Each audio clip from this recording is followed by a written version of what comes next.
आप सभी को बहुत बहुत नमस्कार। आज 23 जनवरी नेताजी सुभाष चंद्र बोस की जयंती तिथि और आज मुझे लगा कि एक उनके ऊपर एक अपने विचारों को, उनकी जीवनी, उनके विचारों को जान के अपने विचार भी उस संदर्भ में रखूं। कौन थे नेताजी?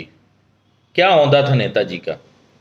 हम देखते हैं बाकी जयंती या श्रद्धांजलियों में पेपर भरे रहते हैं, पर ये एक ऐसा महापुरुष है कि आज एक भी किसी का भी उनके नाम पे कोई नहीं आया कि भाई उनकी जयंती है तो उनको कोट से नमन। कोई भी नेशनल फेस्टिवल होता है, हम देखते हैं पेपर भरा रहता है। ऐसी क्या विचारधारा देश में चल गई कि उनको भुला दिया गया। अब अगर बात करें तो आजाद हिंद फौज, आप सोच लीजिए कि देश परतंत्र था, लड़ाइयां यहां लड़ रहे थे लोग, चाहे वो गर्म दल के हों चाहे वो नरम दल के हों, सारे लोग लड़ रहे थे। सबका एक ही मोटो था कि देश को आजाद कराया जाए। पर इस सेनानी को ये तूल पकड़ा, इस सेनानियों की खुजली हुई कि नहीं, जल्द से जल्द छुड़ाना है, 100% छुड़ाना है भैया, पूरा स्वराज चाहिए हमको। तो हमको ये डोमिनियन वाला जो अंग्रेज लॉलीपॉप दे रहे थे, मैं इससे वास्ता नहीं रखता। अब देखिए, विवाद बहुत हैं, इतिहास में विवाद हैं, राजनीति में विवाद होता ही है, विचारों में भी अलगाव होता ही है। तो इनकी सोच थोड़ा सा कांग्रेस में रहते हुए भी थोड़ी अलग थी, लेकिन उसके बाद भी इलेक्शन कराया गया और इनके अगेंस्ट में सीतारामैया जी को खड़ा किया गया, उसके बाद भी ये जीत गए। लेकिन गांधी जी के कहने पे इन्होंने अपना इस्तीफा दे दिया। अब इन्होंने अपना इस्तीफा दे दिया, कई बार जेल गए और इनको नज़रबंद कर दिया गया, बोला गया कि आप घर से बाहर नहीं निकलेंगे, क्योंकि अंग्रेज इनसे बहुत डरते थे। और अंग्रेज डरे क्यों नहीं? क्योंकि ये बुद्धि से भी बहुत प्रचंड थे। अरे विदेश जाके उन्हीं के सरजमीन पे आईसीएस में 4th रैंक ला रहे हैं और फिर ये सोच रहे हैं कि मैं अपने देश से, हमारा देश जो जकड़ा हुआ है जंजीरों में, अगर मैं इस नौकरी में फंस गया तो मैं तो इन्हीं का जो है अनुयायी हो जाऊंगा, क्योंकि इन्हीं की बातें मैं मानूंगा, फिर तो मुझे ये नौकरी नहीं करनी चाहिए। उन्होंने वो नौकरी नहीं की, फिर भारत आए, लोगों ने इनका सम्मान किया। उनको लगा कि जब मैं एक छोटी सी पद को जो आईसीएस की मैंने छोड़ा तो इतने लोग मेरे लिए आए, तो मुझे और भी कुछ करना चाहिए। अब देखिए ये कैसे व्यक्तित्व की बात है कि घर में इतना संभ्रांत होते हुए, सब कुछ होते हुए भी, और सब चीज़ों को छोड़ के आज तो हम लोग छोटी छोटी कठिनाइयों से परेशान हो जाते हैं। किसी का तबीयत खराब हो जाता है, परेशान हो जाता है, हमारा तबीयत खराब हो जाता है, हम परेशान हो जाते हैं, अपनी गाड़ी खराब हो जाती है, हम परेशान हो जाते हैं। हमारे अगर मान लीजिए हमको पार्टी करने का मन है बाहर लॉन में और बारिश हो गई तो हम परेशान हो जाते हैं।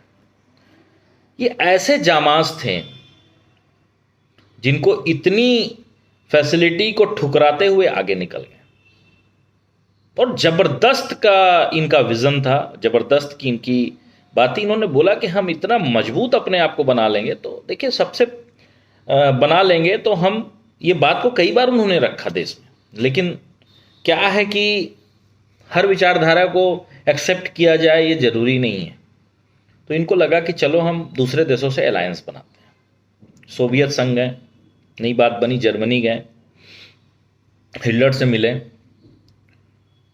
इनसे हिटलर भी इंप्रेस हो गया, और जापान से अच्छे संबंध होने का जापान ने भी इनको काफ़ी सहयोग किया। इन्होंने पूरी एक फौज ही खड़ी कर दी, आज़ाद हिंद फौज, जिसमें केवल पुरुष ही नहीं, महिलाएं भी, एक रेजिमेंट था उनका जिसको झांसी रेजिमेंट बोला जाता था। लक्ष्मीबाई, रानी लक्ष्मीबाई के याद में उन्होंने वो रेजिमेंट बनाया, और काफ़ी संख्या में महिलाएं वहाँ पे थीं, और महिलाओं ने बहुत जोर कसा। अच्छे अच्छे बड़े बड़े लोग, पैसे वाले लोग इनको अपना पैसा दे दिए। सबसे बड़ी बात, हर संप्रदाय, जात, धर्म का आदमी इनके फौज में हुआ। एकमात्र ऐसे लीडर हुए देश के जो जहां खड़े हो जाते थे पूरा देश खड़ा हो जाता था। इनका औंधा कम नहीं था। अगर इनको आप पढ़ेंगे, इनकी जीवनी को पढ़ेंगे, तो जबरदस्त की पर्सनालिटी थी, और किसी काम में अगर लग जाए तो 100% रिजल्ट निकलना, और 100% रिजल्ट निकला भी।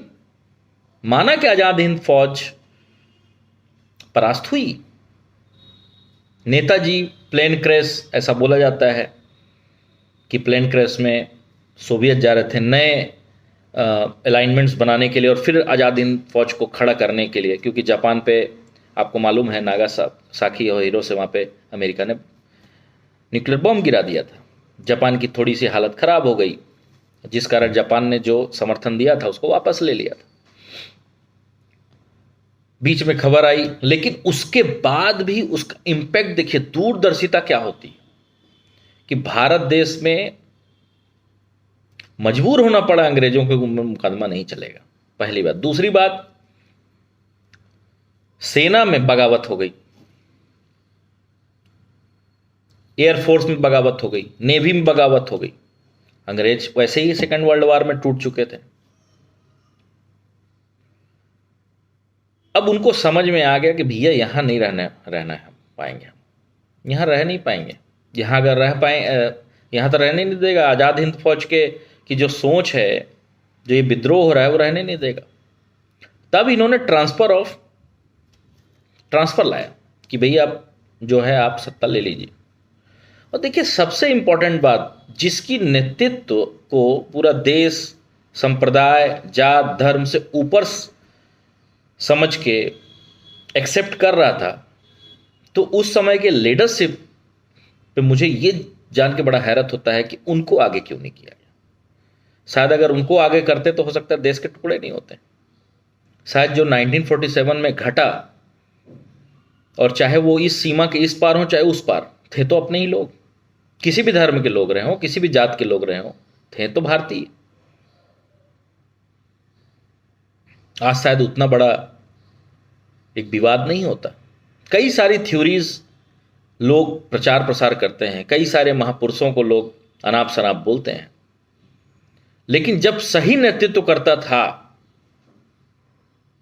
तो उस समय के लोगों की जिम्मेदारी थी, जो शीर्ष पे बैठे हुए लोग थे, जो अपने आप को आज़ादी का पुरोधा कहते हैं, या आज जो लोग उनको कह रहे हैं, उनकी जिम्मेदारी थी कि वो ऐसे व्यक्ति को नेतृत्व करवाते हैं।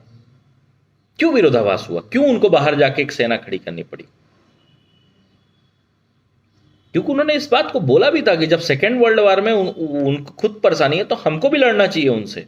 और शायद हो सकता है वो हिम्मत उस समय सबने दिखाया होता, उस समय के शीर्ष नेताओं ने दिखाया होता और इनकी बात को मान लिया होता, तो शायद उन्हें कहीं बाहर भी नहीं जाना पड़ता, यहीं पे सब काम तमाम हो गया होता और देश किसी के साइन का मोहताज नहीं रहता। क्योंकि आज़ादी देखिए भीख में नहीं मिलती है। आज़ादी कहाँ भीख में मिली है भाई? कोई भी क्रांति आप पढ़िए, कहाँ भीख में मिली है? 1857 की आज़ादी, 1857 की क्रांति देखिए हमारे देश की, जिसको हम लोग फर्स्ट बोलते हैं ना, फर्स्ट, कि पहली बार विद्रोह हुआ था। उससे पहले भी विद्रोह हो चुका था, लेकिन चलिए वो पहली बार विद्रोह हुआ था। किसने जान नहीं गवाई? रानी लक्ष्मीबाई की जान गई, ये सबको मालूम है। तो सुभाष चंद्र बोस जैसे लोगों को अनदेखा करना, और आज आज़ादी के इतने साल बाद भी जिस तरह का सम्मान मिलना चाहिए, जिस तरह के लिटरेचर्स उनके अवेलेबल होने चाहिए बच्चों तक, हम लोगों तक, क्योंकि आज मैं इतने साल बाद मेरे को फील हुआ कि ऐसे व्यक्ति के बारे में हम लोग चर्चा क्यों नहीं करते हैं, ऐसे व्यक्ति के बारे में हम बच्चों को क्यों नहीं ज़्यादा बताते हैं, ज़्यादा नहीं बताते हैं। सिर्फ बताते हैं भाई सुभाष चंद्र बोस थे, नेताजी सुभाष चंद्र बोस थे, किताब में फोटो बस। अरे भैया उनकी जीवनी पढ़ाओ, उनके बारे में हमको जागरूक करना पड़ेगा बच्चों को,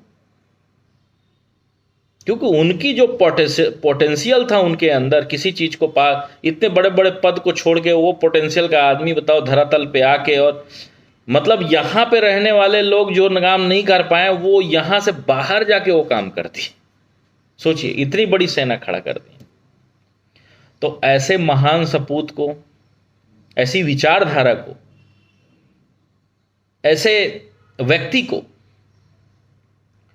जो राष्ट्र के लिए सर्वस्व त्यागने को तैयार हो और अपना जीवन का एक एक समय एक एक रक्त का बूंद भारत माता को सिंचित करने के लिए पैदा हुआ, और जो उसने कर दिखाया, बोलते हैं ना, जो जी के करे वो तो मर के कर गया, अगर जीता तो पता नहीं क्या होता। जिसने जिसने इस देश को जीने के बाद नहीं, मरने के बाद भी संभाला, मरने के बाद भी इस देश को आज़ाद कराया, ऐसे महान पुरुष और ऐसे विचारों के धनी, ऐसे दूरदृष्टा, ऐसे भारत माता के सपूत नेताजी सुभाष चंद्र बोस को मेरा सादर नमन। और मैं आज उनकी जयंती पे उनको कोटिसा नमन करता हूं। और मैं सभी से ये अपील करना चाहता हूं कि आप अपने बच्चों को, आप खुद उनकी जीवनी को पढ़िए और उनके बारे में जानिए। और आज के समय में जो तकलीफें आ रही हैं, आज के समय में जो परेशानियां आ रही हैं, मैं गारंटी के साथ कह रहा हूं कि जब उनको आप पढ़ेंगे तो आपके जो रक्त है उसमें उबाल आएगा, आप कुछ करने के लिए प्रेरित होंगे, आपको ऐसा लगेगा कोई मोटिवेशन पावर हमको मिल गया है। तो ये धरती जो है हमारे देश की, ये महान सपूतों से भरी हुई है। यहाँ एक से बढ़कर एक सपूत पैदा हुए, उन्हीं में से एक सुभाष चंद्र बोस जी को बहुत बहुत नमन। भारत माता की जय, वंदे मातरम। और सुभाष चंद्र बोस नेताजी सदा अमर रहें। जय भारत माता की जय।